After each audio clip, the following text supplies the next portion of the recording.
Well, thank you everyone for joining us today for our TAIQ panel discussion on driving visible change for invisible minorities. My name is Betty Ng, and I am one of the co-founders of TAIQ, which stands for the Think, Act, Interact Quotient for Inclusive Behavior. And TAIQ is very focused on really embedding conscious inclusion into cultural DNA.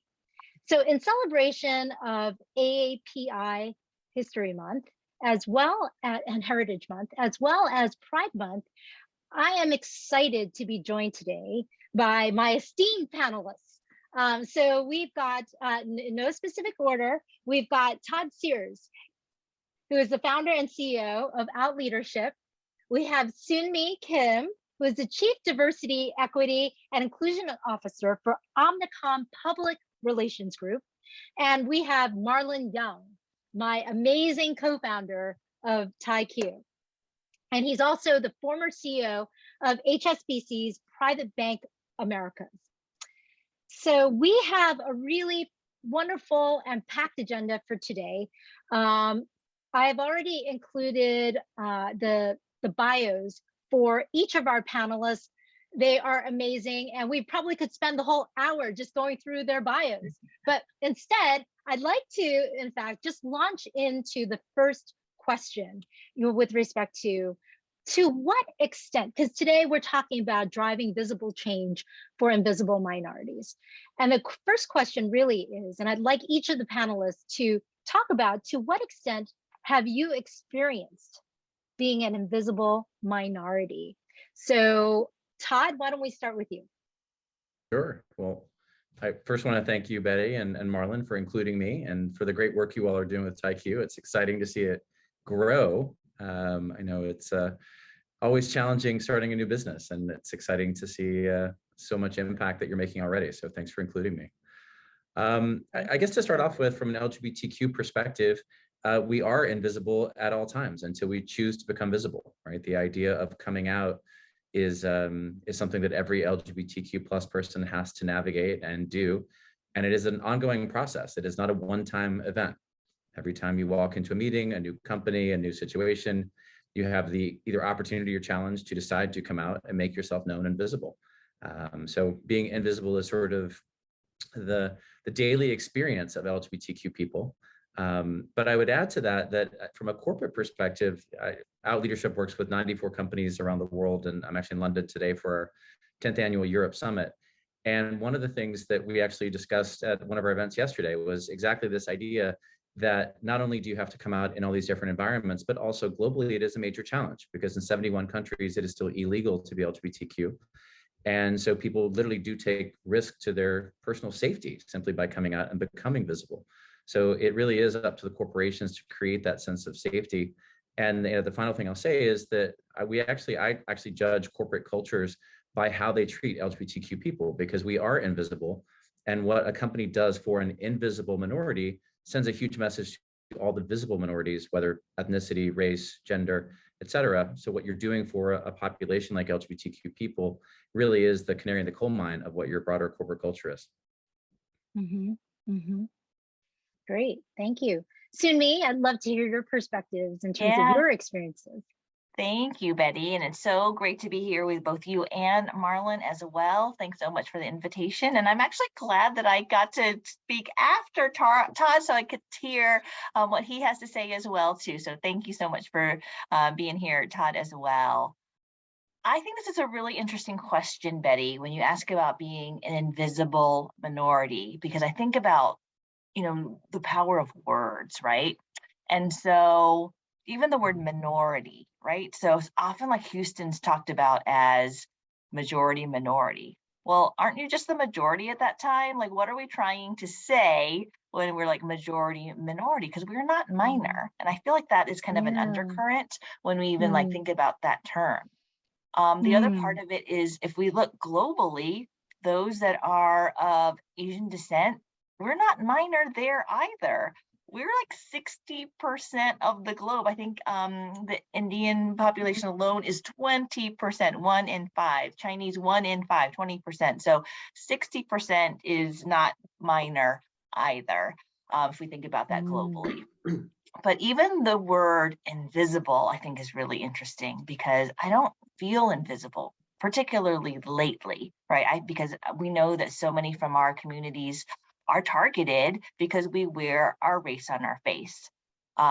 So in that case, it kind of is like in some cases we're the other white meat, in some cases we're the other dark meat, right? And in that way is very invisibilizing. I think that's probably the term that I would use. I think we've been very invisibilized because people don't know about our history, our culture, the diversity that exists within the Asian communities as well as the Asian diaspora.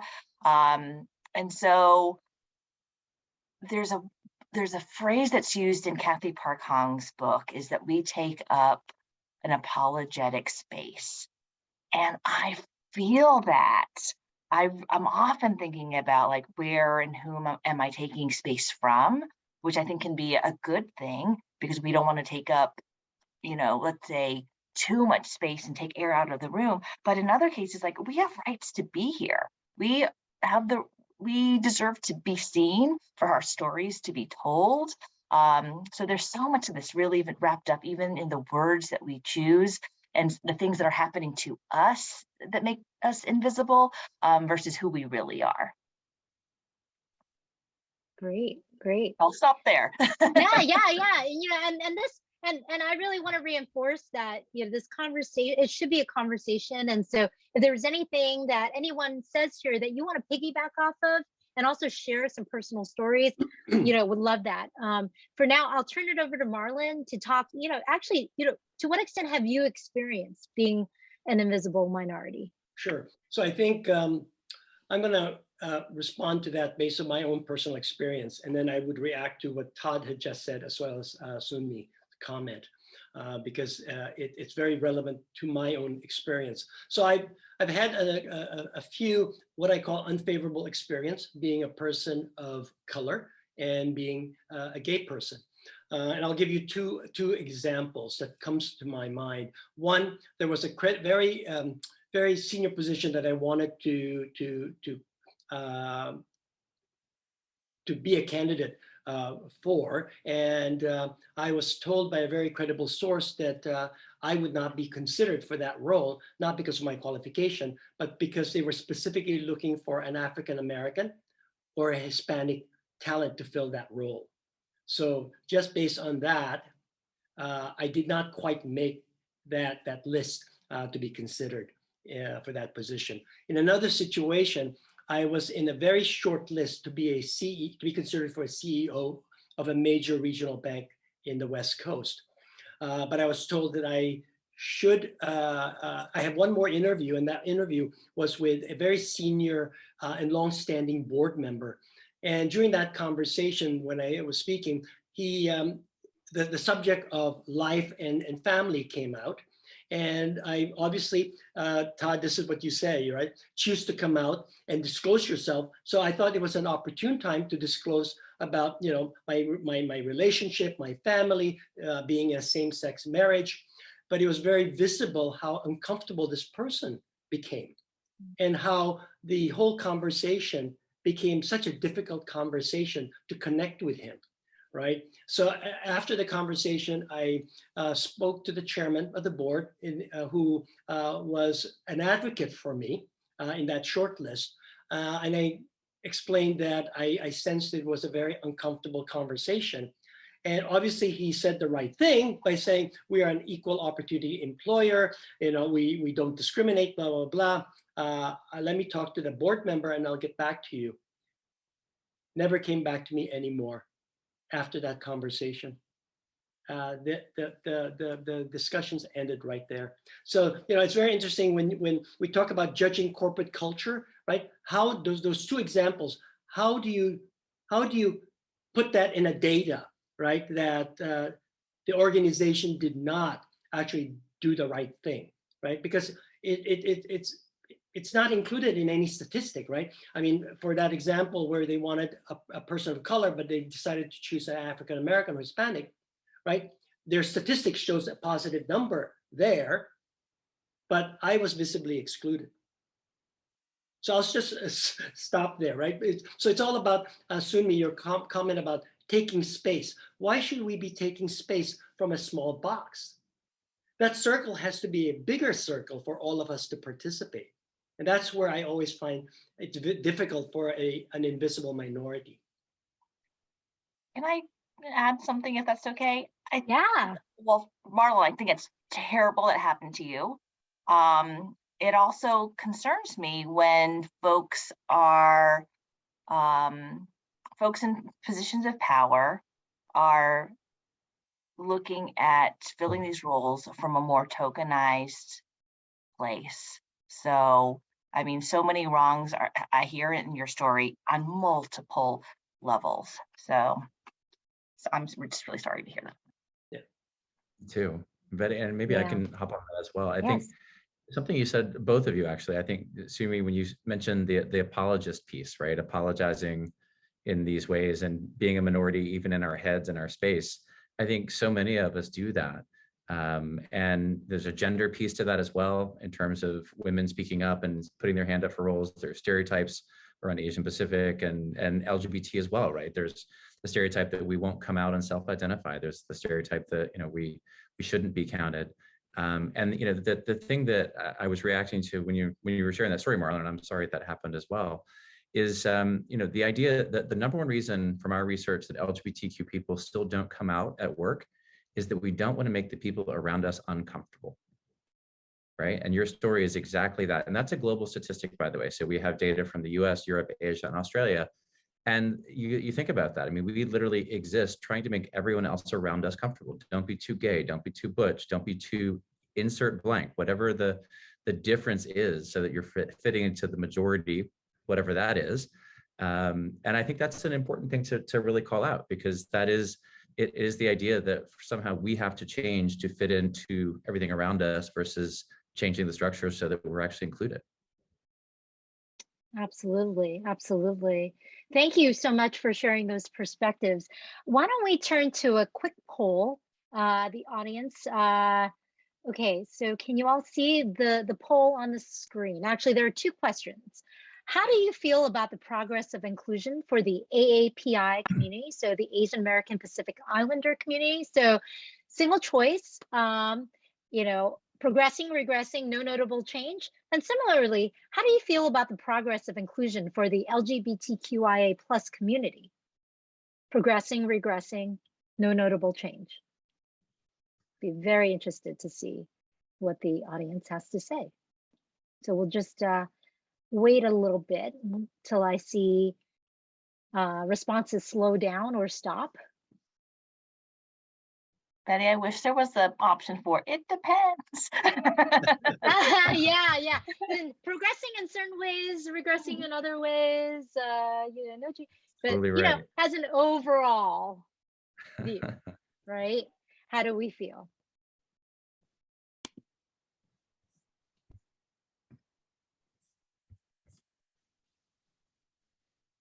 And you're absolutely right. And we can also address that as well in our conversation. In what ways do we feel that things are progressing versus regressing versus no notable change? Right. And you know, in fact, yesterday I was you know, I spoke at a company and they asked a question similar to that. And you know, it's interesting because, for example, racism has always been there, right?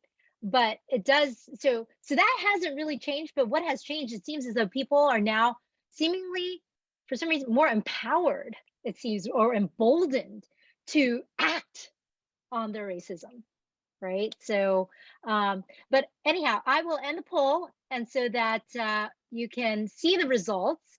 So in fact, for the AAPI community, 33% think things are progressing, 22% think regressing, and 44% say notable change. For the LGBTQIA community, 67% believe we're making progress, 14% regressing, 19% no notable change. Actually, I would love to hear our panelists' reactions to this and any commentary that you would like to add. Sumi, you want to start?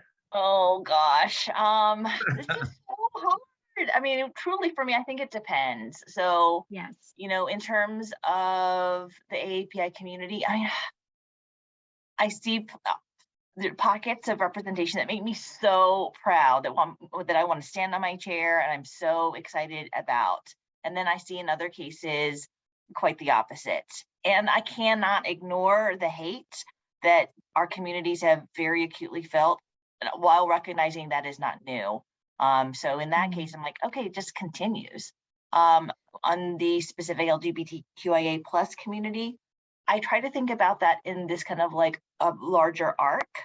So when I think about marriage equality, in fact, I see my good friend Jack Newton on here. I remember the day like he came into my office, was so excited, and we hugged, and the fact that we were seeing that in our lifetime based on what I saw earlier in my lifetime.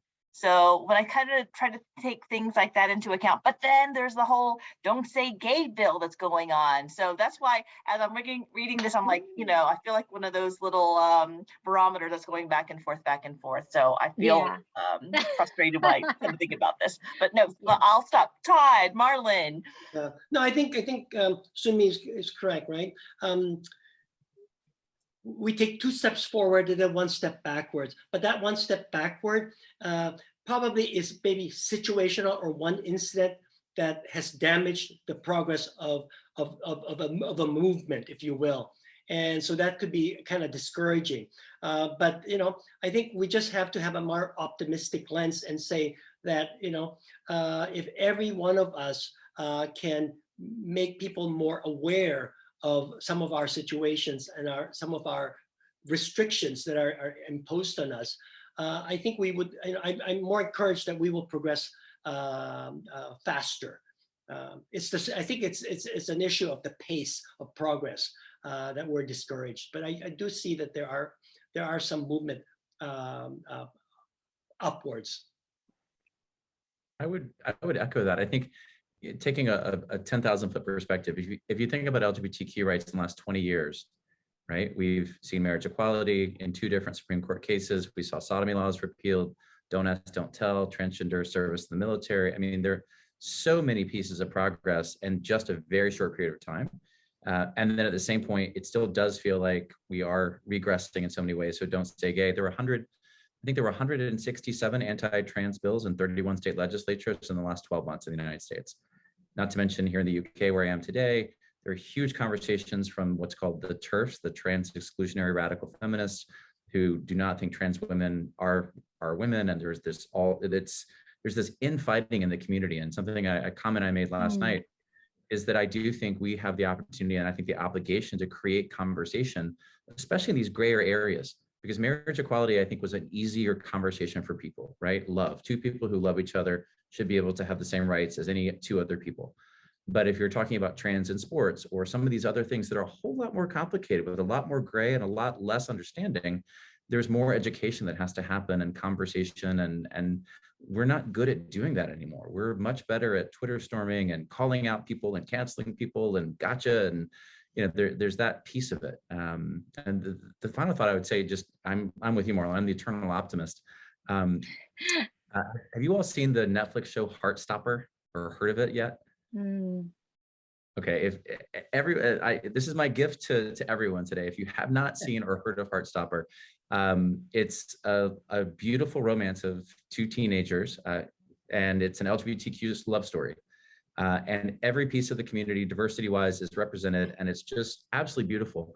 But the reason I share that is because 2 weeks ago, that was the #1 show in the United States on Netflix, which to me sends a huge message, right? These hatred bubbles are just bubbles. They do not speak for the majority of people in the United States. There are a whole lot more people who love us than hate us.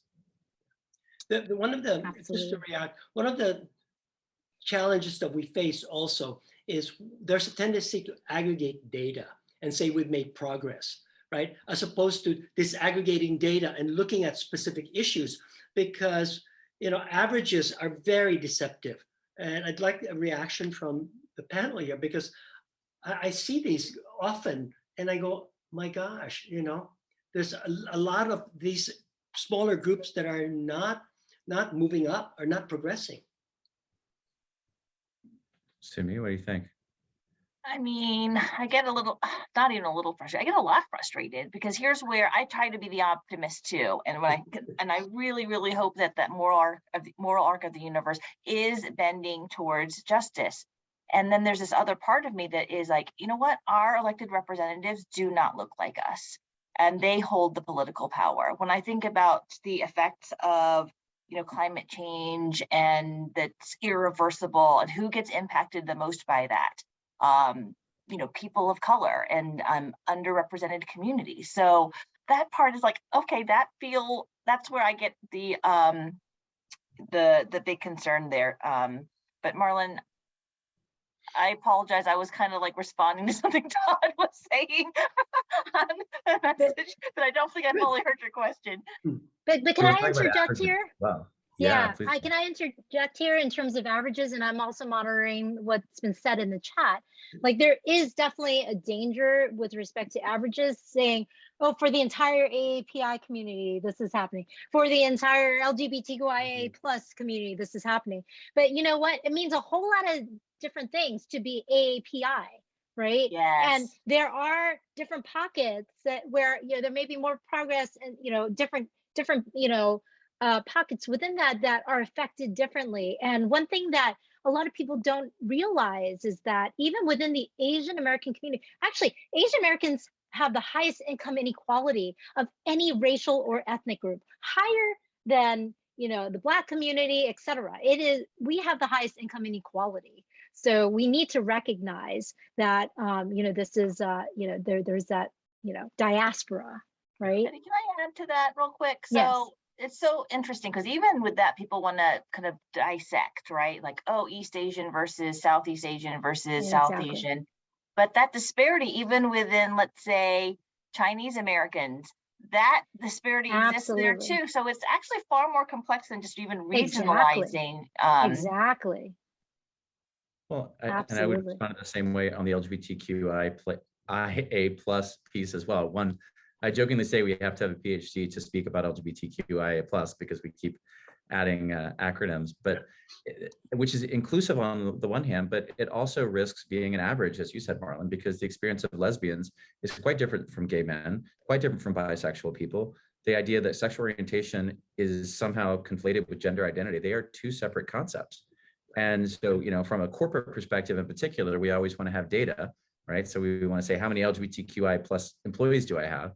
And that's great, and it's important, and we really want companies to have self-identification. But you're exactly just like the diaspora in the Asian Pacific community. The same exists in the LGBTQI plus community, and the challenges are quite different among each of those pillars. They are not the same.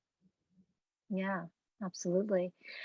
So I know we've been talking a bit about challenges and so forth, and we can continue talking about challenges, but I also want to talk about the opportunities too.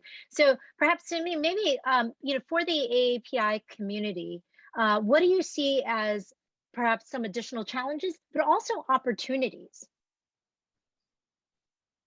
So one of the challenges that I'll add here is just the idea of underemployment. So I was reading in Rise, you and I were talking about this, Betty. Daniel Day Kim talks about this. It's not so much about the unemployment, while that exists as well, but the underemployment. It's a little bit to what Marlon was saying in his initial comments as well, is this whole idea of, oh, you're great at, let's say, one aspect of work, but maybe not leadership material. Or that's so, for so many folks get kind of stuck in a doer role, but maybe not a leader role. We see so many examples of that. I think it's so important as we enter the conversations like this that people understand the concepts like the model minority myth and why that is and how that impacts how we do things. Very often in corporate spaces, I see folks, even diversity folks, who really Oh, I think we may have lost Sun-Mi. It's frozen a bit. Then people can't really solve for our issues. to me, Yeah, you froze for the last like 5 seconds. Can you repeat? Yeah. Oh, no, it was question? really brilliant. I'm sorry, I won't be able to recreate the Always moment. the way. Always the way. Just kidding, just kidding. Yeah, so if people understand those stereotypes that we are, people subscribe to, then they can't solve for it. They can't recognize that in themselves, and therefore that can't be addressed. So I think very often that folks are living under that banner. Perhaps we too are kind of thinking that those work for us, but that I think speaks to the whole idea of this panel. It's very invisibilizing, and sometimes we do it to ourselves. Mhm. and So this what is about just- opportunities? Sorry. No, go ahead. Opportunities. I mean, here again, it's hard to like stereotype, but I think there's something really beautiful for many of us who do represent this whole collectivist mindset. I think there's something really beautiful about those who, again, as many collectivist cultures, that we are often creating space for others, that we're listening, that we are, it's just maybe a little different type of leadership, or how we might act or exist, but no less leaderly, no less important. So I think there are things like that that are so, such a part of who we are, that I don't think we should change. I hope that we continue to embrace and bring that in. I think that truly is what diversity is, when we can really be all of who we are, to the benefit of the whole. Right. And helping to redefine what does a leader look like? I mean, it shouldn't be, just one set, like the traditional view. We have to be more inclusive of our view of what a good leader is. Most definitely. I totally agree. I'd reflect on two things. I think one, when you're talking about the leader piece, right? The stereotype of, I always go back to Malcolm Gladwell and Blink, right? The idea that if you ask people what a leader looks like, it's male and over 6 feet, right? And something like 90% of CEOs are over 6 feet tall, but only 6% of the population, or 8%, are actually over 6 feet tall. So there are still these stereotypes from marketing and media and TV for the last 50 years that we have to sort of undo. But I think on the opportunity front, I'd say two things. One, from an LGBTQ perspective, I think that by virtue of having to come out and knowing ourselves, we exhibit huge amounts of empathy. And that is, in my opinion, one of the greatest leadership skills you can have, because you read a room for psychological safety, but by doing that, you're checking in with people, right? As an LGBT person, you walk in and think, okay, is that person gonna be okay? Is that person gonna be okay? Can I come out to that person? But you're always reading body language and always reading the mood of the room and how people react. And we have that ability to really think through how we're being perceived. And I think a lot of minorities do, right? Because of just the experience of being different in so many different spaces. And then the second point I would make, that there's a great example from a guy named Martin Davidson at Darden School that I'd love to share. And he talks about the idea of sidewalk ramps, and why we have sidewalk cutouts, right? So why do we have them, right? From the Americans with Disabilities Act, I think it was something like 1982, right? And prior to that, every sidewalk didn't have it, and we didn't have accessibility. Well, what percentage of the US population is in a wheelchair at any given time? Including injuries, about 5 to 7% of the population. So it's a pretty small percentage, in quotes, small percentage. Well, who uses sidewalk cutouts? Everybody. The entire wheelie luggage industry was created after sidewalk cutouts. Women, strollers, delivery people, et cetera. So you did something for 5 to 7% of the population that impacted the whole. It made everyone's life better, that changed the entire narrative. And I think the opportunity for diversity is to do exactly that, change the entire narrative. Right? It's not about gender neutral bathrooms. It's about rethinking gender norms for trans people. I mean, the idea that you're taking from the margin to impact the whole, I think, is the opportunity of all of these things.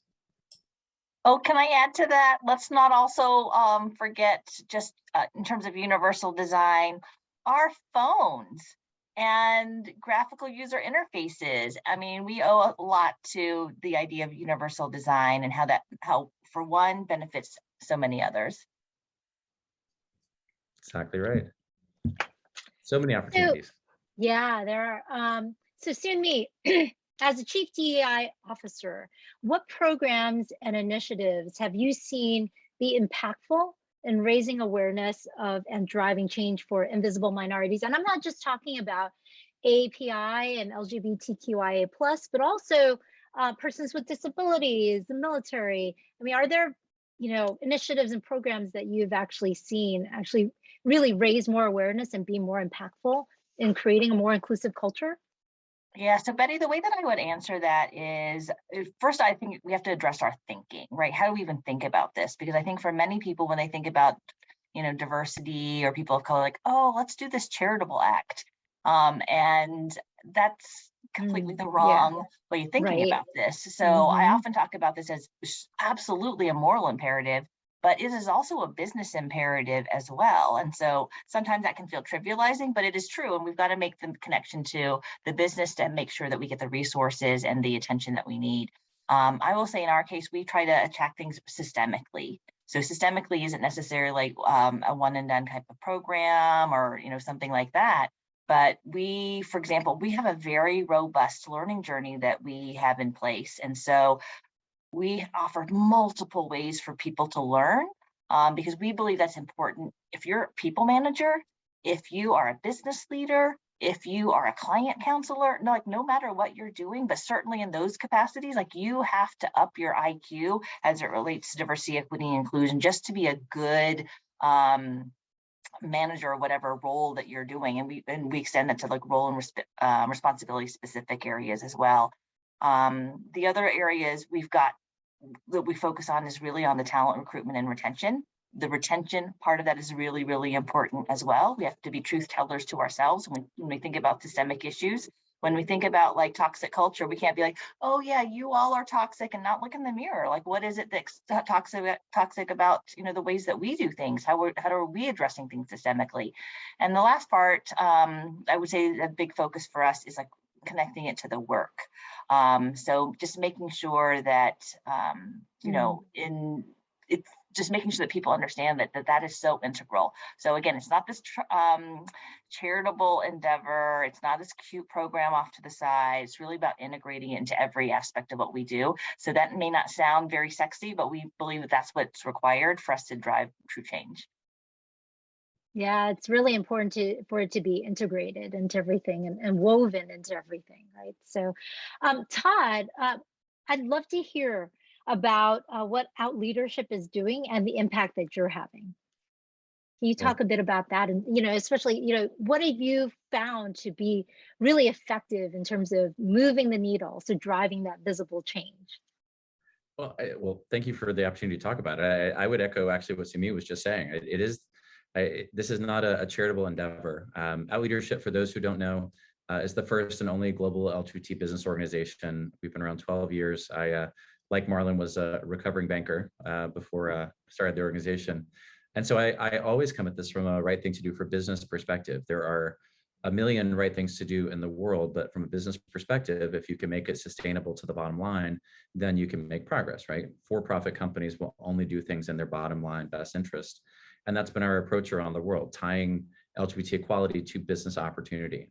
So with that as a framework, I think a few things really work. One, obviously there is a market opportunity of almost $3 trillion, actually almost $4 trillion US globally for an LGBTQ market piece.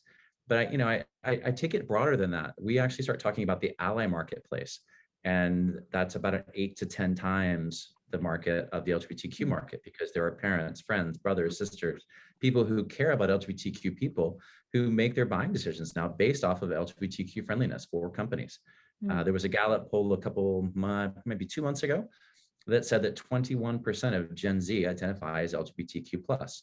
21%, that's huge. That's a really, really, to our discussion earlier about minority and what that means. And whether or not that number is true, or it's 12% or 22, maybe there's some range there. Either way, it means that LGBTQ equality matters to Gen Z. And so in my mind, there's no longer this idea of marketing to the LGBT community. You have to market as if the LGBTQ community and allies are watching everything that you're doing. And I think that opportunity is something that we've been trying to connect the dots with for companies, because in every place you do business, that is the opportunity to be an economic engine of change. There's a specific thing that I would call out that folks on the call could look at, and that is the idea of board diversity. And that's something that we've worked on across all the different areas of board diversity. And there's an interesting AAPI and LGBT connection in the California law, AB 979, that just was overturned about 6 weeks ago. If folks aren't familiar, it was introduced 4 years ago to the California legislature, requiring board diversity of 2 people of difference if the company is based in California. And interestingly, when the law was introduced, neither Asian Pacific nor LGBTQ were included in that definition of diversity. And so Ascend Pinnacle and Out Leadership worked with the legislature and the folks introducing the bill to add both of those pieces. And I highlight that because if we're not counted, regardless of what the piece is, then we actually don't matter. And so Out Leadership has been working globally as one of our initiatives on, it's called Out Quorum, trying to increase LGBTQ representation on corporate boards. And so we just published a piece of research about 6 weeks ago. And if I can navigate the computer enough to copy and paste it in the chat, I will. If not, we can send it a follow-up. But we mapped the board diversity policies of the entire Fortune 1000 and the entire NASDAQ, because we actually worked with the NASDAQ last year on their SEC requirement of board diversity. And what we found was fascinating because, number one, the data didn't exist. So my poor team had to pull proxy statements of 7,700 companies and put it into this database that we could then publish. But only about 4% of companies include LGBTQ in the definition of board diversity, only 4%. And that's a pretty shocking statistic and a pretty easy thing to fix. And the self-ID piece of that, of course, goes through all elements of these companies, right? It's not just at the board level. So the opportunity from a supply chain perspective, from a board diversity perspective, from a talent recruiting, retention, as Sunmi was saying, I think all of these things are things that we're trying to just raise the consciousness around for these companies, and then literally give them the tools so that they can create that change. Great. So Marlon, you're a board member. I'd love for any additional perspectives that you can provide in terms of what you're seeing, from a board perspective, and also, C-suite perspective. Any additional insight? When I left my previous employer in 2017, my whole goal was actually to sit in boards. But I found it actually after 6 months trying to join a Fortune 500 or 1,000 board was very difficult, even a person of color or somebody being gay, right? Because a lot of it is connections and who you know in the organizations. But that didn't discourage me. But I realized that there are still other organizations, particularly the mid-sized companies, that do need board members and are looking for diversity. So I've been able to actually be involved in a couple of for-profit mid-sized company boards, and I'm still involved in a couple of not-for-profit. And I think the important lessons learned there is, in addition just being a board member, is the importance of creating visible impact. So what I do is I just don't sit there to be an active board member, but I choose to volunteer to take leadership role in terms of chairing certain committees. So in one board, I chair the Risk and Compliance Committee. In another board, I chair the Human Capital Committee. I think this is a way for organizations to see how we perform and how we're different, right? And that, as Sunmi said, right, we have an image of being hard worker and can get things done, but we're not perceived as leaders. And so taking these type of roles, I think, elevates our profile to more on a leadership type profile. Yeah, absolutely. Yeah, it's interesting to hear you speak about this, Marlon, because it's very clear that what we as individuals do can really also impact what happens, right? And so I'd love to hear everyone's perspective on the panel regarding what can we as individuals do to create a more inclusive culture for all. So Sunmi, Todd, would you like to start off first? Sure. I mean, it's such a big question, Betty. Yes. I think part of it is like really exercising that muscle every single day. So practicing inclusion is in like moments like this. It's really like listening to the things that each of us have shared. I've already Todd clicked on your link. I'm so curious about this. I want to make sure that I'm thinking about things that I don't know as well, right? I was telling Betty at the beginning of this conversation, the diversity, equity, and inclusion requires you to know so much. And I think the more that we learn, we realize how little we know. I'm so grateful to have people in my life with intersectional identities, for my friends from the disability community as an example, who call me in and share with me and provide gentle correction. And I'm so grateful for it. So I have to have the right attitude, one of humbleness and gratitude. So I think that's one that I think is really important for inclusion, is that we just don't know everything. We can't, but we can strive to be a lifelong learner. I think that's part of it. I love, love, love what you shared, Todd, about just the idea of empathy and just being human. I think the more human and humane we are, causes us to flex that empathy muscle. I just love what you shared just about, like, we are in a beautiful example of like who we are, is that we're paying attention. We're paying attention for where do we feel safe. And that means like we're also recognizing like who is not being recognized, who else has not spoken, who else might not feel included. And so those moments are happening at the macro level, but also at those micro moments too. So that's what I would just add. Okay. Actually, you know, a lot of what you talk about is about being mindful, right? And actually, I understand you took the TAIQ individual assessment, and you know, I just curious about your experience. Any takeaways from doing that? So, for those of you who don't know, TAIQ has an individual behavioral assessment that actually any of you can take for free. And Emma, you can put that in the chat. But basically, it really breaks down inclusive behaviors into 8 actually sub behaviors that really define what inclusive means, because inclusive, frankly, is one of those terms that a lot of people throw around, but they don't really know what that means. And so we've really endeavored to break it down. But Sumi, I'd love to hear a little bit more about, you know, any takeaways from the assessment. Yeah, I would say the biggest takeaway for me in terms of the assessment is the power of a good question. And I will say for me, I have a pretty good idea of like what my biases are and are not. Of course, we all have biases. So I try to be very mindful, but I also know in some cases, like I'm not as mindful, and I'm like, I'm not going to deal with, I'm not going to probably be as open to things that I feel like are dumb. So, but what your assessment, what I really appreciated about it, again, is the power of a good question. And it makes you, like, as you're going through it, to be like very thoughtful about, like, am I always, usually, never, you know, whatever the response is to that. And that's what guidance I provide to folks who like, hey, how do I respectfully or without damaging my career, you know, ask about things that are important to me, or like push for things that are important to me. I'm like, this is where it's so critical to be able to ask a good question. And then it puts, you know, then you invite dialogue, but it also makes the other person think. So what I appreciated about this is it makes you think about and just be really thoughtful for what kind of response, and the honest and respectful way to kind of think about things. Great, thank you. Todd, you're laughing. Yeah. Well, I could listen to me speak all day long, so thank you for. Yeah. And I too have very little patience for things that are dumb, so thank you. That's a mutual bias that we have.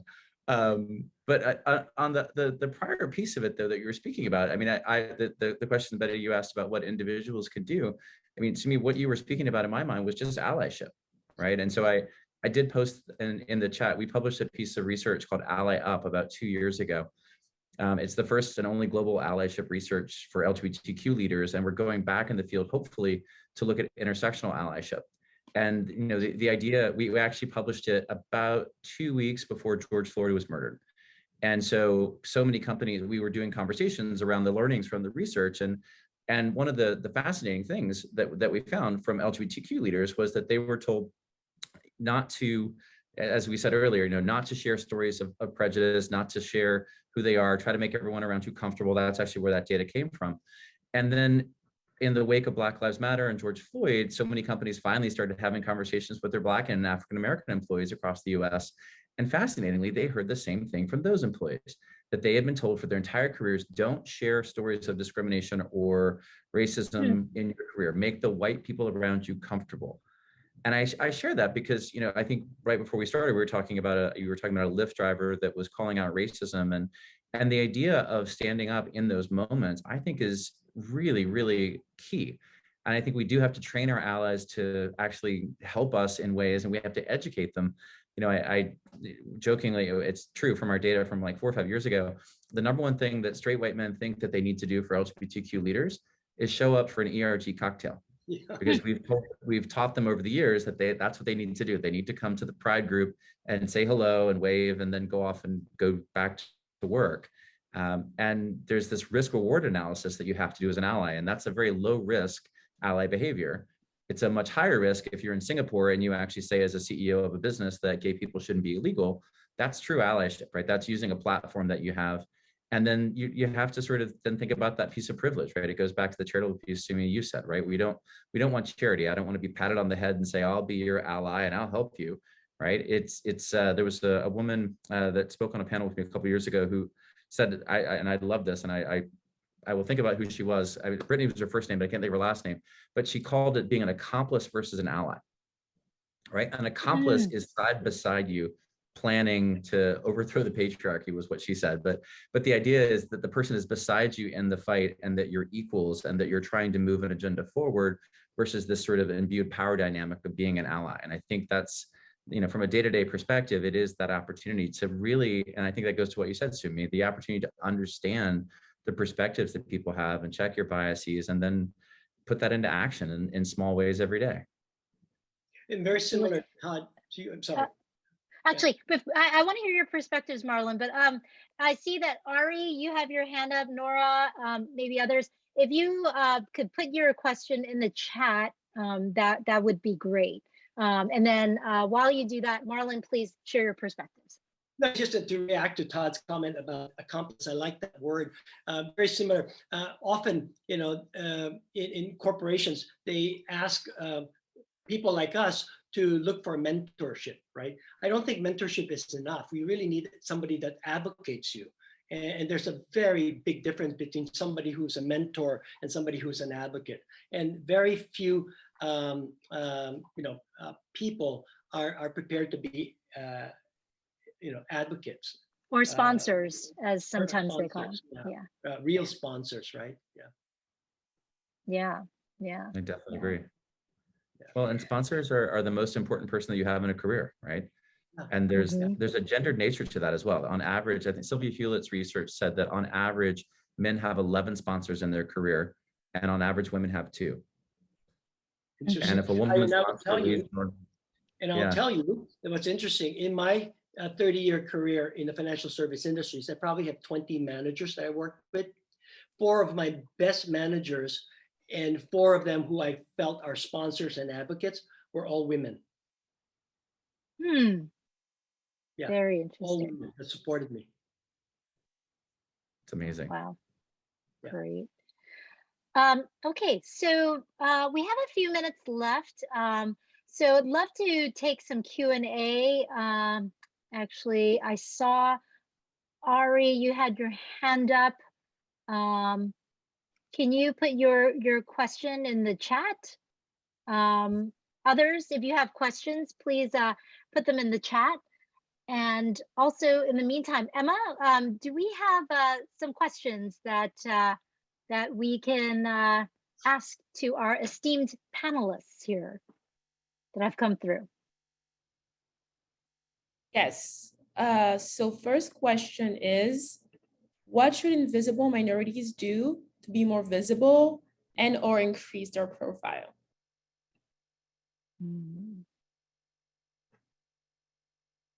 Great question. Who wants to take that first? Well, I'll start. I'll volunteer as tribute to get it started. I really feel like it's 2 ways. So I think it's so important that as an organization or as an industry that we recognize what our biases are. So I already know, some of them were mentioned here, like as an industry, like our industry really loves outgoing people. Our industry really you see from the data, like are those who will work, round the clock. Our industry is one that is heightist. I can say that. I can say at the leadership, at the most senior levels, you can just see, like, okay, I can see that that it is sexist. I can see, you can see just by what you look at the makeup. And so for me, my role as a diversity officer is like, I have to think about that, not in terms of like, oh, how can you change yourself to like fit in with what our culture is? How do we change our culture? How do we change our systems to be more inclusive, right? So I would say, like, don't think that it's all on you to like figure out how you can better fit in. We have to do work at an organizational level. So that's one. The other part of it, I would say, that's where you have to kind of understand, like, okay, if those are the kind of biases that exist of what's successful, you have to think about, like, what are the things within you that is not like critical for you, that doesn't change like who you are, but what are those things that you can be more of a catalyst that you think are going to be important contributions to an organization and a role. That I'll offer that as a thought starter. Let me respond to that from a perspective of being a parent. We've been living in New York for about 30 years, and New York is quite diverse. And having our son attend one of the schools there, the issue of a same-sex family was never an issue because there's quite a large number of same-sex families that have kids studying in that school. We just moved to Vancouver about a year ago. And would you know, the school that my son Peter is attending, there are 1,000 students, there are only 2 gay families in there. So I was clearly aware that there's a lot of awareness to create because as Peter is going to go through this journey over the next 12, 13 years at the school, I want to create more allyship. Right, so it's incumbent on me to participate. They have a DEI initiative, but it's primarily focused on race. So I wanted to participate. So I volunteered to speak at their board offsite a couple of weeks ago to talk about what same-sex families, who we are, how are we different, but how are we similar as well, right? And the other things is just to continue to be there, socializing at the parents teachers meetings, so that straight families know that we're, in their terms, normal. Yeah. If I could also add on in terms of what can we as invisible minorities do, I think we must not forget the power of storytelling, right? And how do we become more visible, right? It's getting our stories out there and sharing them. And quite frankly, so the other company that I run is Inspiring Diversity, and I called it Inspiring Diversity because, quite frankly, we talk a lot about empathy, right? But when we talk about change is not driven necessarily from up here when you just talk about the business case. It's oftentimes driven from here, right? It's the empathy, it's the relatability. Why does this matter to me? Like really personalizing things so that it becomes more tangible, right? In terms of real lives that we're impacting here, right? And so, that's one thing, that I would offer. And Todd, you're nodding your head and, just. I'm agreeing. I mean, I think I go back to something Sumi said as well. The idea that all of this is about humanity is something we can't forget. I think it's easy to get caught up in the programs and the policies and all of these things that companies have to do, and those all matter, but policy doesn't create culture, right? I mean, we are ultimately humans at our core. And I reflect on the last 2.5 years from a pandemic and lockdown perspective. What did we miss, right? I mean, Zoom boxes do not replace in-person human connection. And I think from an inclusion perspective and diversity perspective, that ultimately is what we're trying to do, right? We're trying just to connect. So I agree, the storytelling piece is huge. Marlon, I applaud you by telling your story and using the visible platform you have as a gay parent to change the hearts and minds of those students in that school system. And Sumi, by looking around and saying, wait, we have a bias towards height and outgoingness and probably ENFP people and extrovert, right? all of those things matter, but they're all ultimately a human connection. And how are you basically raising your hand? I think that would be my big advice from an invisible question. How do you raise your hand and put yourself into a sphere and take up that space, right? That we were talking about at the very beginning, because we do matter. And if we don't take up that space, then somebody else will. Absolutely. And so this actually, I saw in the Q&A, and I think that our responses have addressed this, but I wanted to see if you had additional perspectives in terms of how do we move past performative allyship and really drive change at the executive level?